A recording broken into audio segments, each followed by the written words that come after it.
Hey everybody, Dave here, and I'm finally sending the second video of what was supposed to be, in my heart of hearts, a weekly video to you. Every week discussing grading and everything else that might be going on in PE 108. But man, I've been just swamped. And I don't know about you guys, but has this summer just absolutely flown by or what? Um, I'm not sure if you'll remember or even if it was discussed, but in the first video was around week 2 or 3, and I had just gotten in town.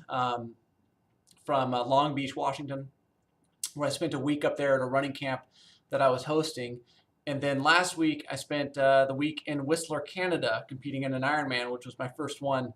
And one of the things that people continuously ask me is, are you going to do another? No clue. I would love to.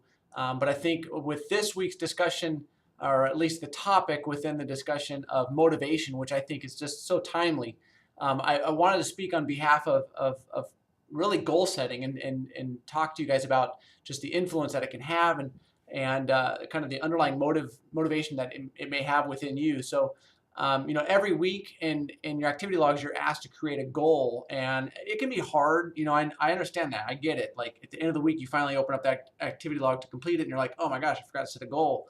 I want you to try to get into the habit, the process of setting a goal early in the week and trying to stick with that goal. Mine is continuously drinking water and just trying to stick with that habit, that healthy habit, especially on hot days like this, hot weeks, hot months, hot summers, where we could always use more water.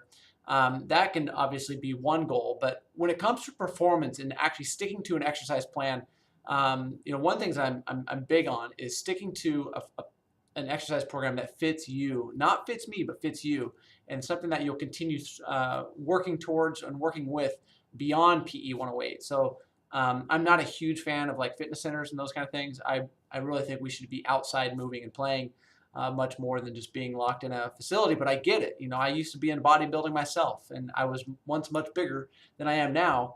But I guess running, I've lost a lot of that weight. In any case, I get that setting, and it can be one of communion, and it can be one of fun and play.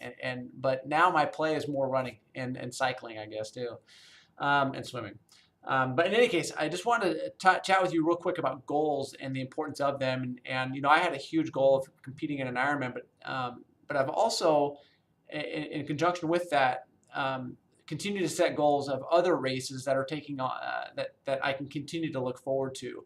And I learned this years and years ago when I ran the 2012 Boston Marathon, and I didn't have anything after Boston on the horizon. I just was like, oh, I'm running Boston, and I trained for a good solid 9 months for that.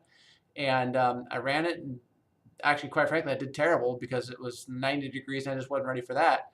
But I didn't have anything else in the summer that kept me going, and my mileage plummeted. I mean, I was running very, very little, probably the least amount of running I'd done in many, many years, because I didn't have any real motive, that carrot dangling in front of me after that. So I want to encourage you to really continue to set goals and get in that habit of setting a goal, an ambitious goal, and then setting goals beyond that date. So you got to have some kind of start date, end date, but within that goal, create more goals that go beyond that end date, so that you can continue a path towards moving more and being healthy, in more than just the physical sense, but also the emotional sense, the mental sense, and any other kind of sense. In my Health 101 class, we've got 12 areas of wellness, and we're always digging through a chapter of wellness each week.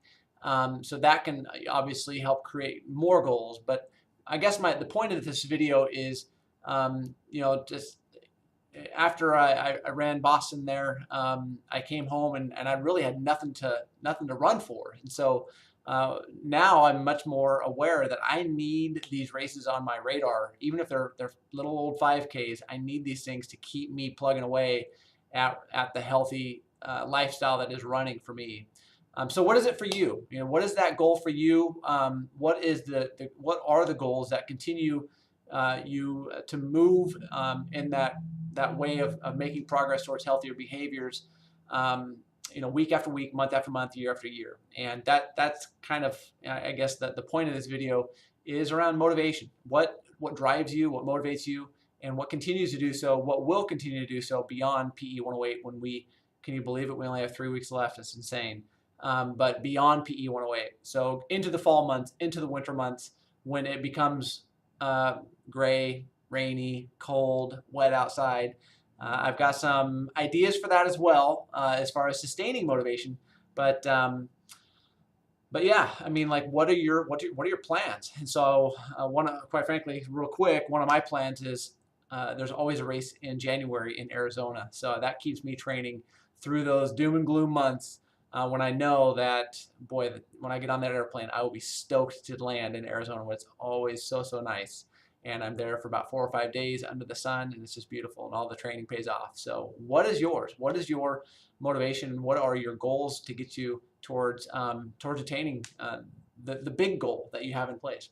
In any case, that's all for now, man. We're at 6 minutes. I hope you guys are doing great. Let me know if you guys have any questions, and I'll send you another video maybe the next week or the week after. Take care. Bye-bye.